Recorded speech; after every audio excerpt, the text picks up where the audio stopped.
सूरत breaking. Rahul भाई सुधम भाई ठाकुर उम्र 28 शेयर बाजार में एक शिक्षक के रूप में सेवा कर रहे थे और अपनी नौकरी से रिहा होने के बाद एक अजनबी जो श्याम मंदिर के पास एक कार पर चाय पीने जा रहा था, रिक्शा चलाते समय या बाढ़ की गति से रिक्शा बाइक से ठुकते समय मौके पर बेहोश हो गया। तुरंत परिजन सिविल अस्पताल पहुंचे जहां डॉक्टरों ने राहुल को मृत्यु घोषित कर दिया। परिजनों ने मांग की कि उसे न्याय मिले और रिक्शा चालक को सजा मिले। रिपोर्टर शकील शाह, देखते रहिए आई पब्लिक न्यूज़। जी તમારું નામ? મારું નામ ધનરાજભાઈ ભગવાનભાઈ ઠાકોર। કઈ જગ્યાએ રહેવાનું ધનરાજભાઈ? મારે ડિંડોલી માનસી રેસિડેન્સી। અત્યારે તમારે સિવિલમાં આવું કયો શું થયું બેટા? મારો ભાઈ નોકરી પર હતો, અલથાન શ્યામ મંદિરની બાજુમાં એની ઓફિસ છે, ત્યાંથી એ ચા પીવા જતો હતો।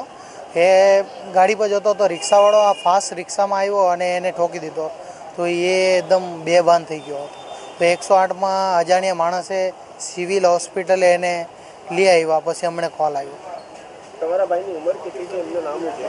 મારા ભાઈનું નામ છે રાહુલભાઈ સુદામભાઈ ઠાકુર, એમની ઉંમર છે 28। તો તમને શું લાગે છે? અમને અજાણ્યા માણસે કોલ કર્યો હતો કે તમારા ભાઈનું હવે એક્સિડન્ટ થઈ ગયું છે। એ તો અમને તો એવું જ ખબર છે કે ભાઈ નોકરી પર ગયા છે। અત્યારે તમારી માંગ શું છે? અમારી માંગ એક જ છે કે રિક્ષાવાળાને કડીને કડી એને શિક્ષા મળવું જોઈએ અને પોલીસના પાયા મજબૂત જોઈએ છે।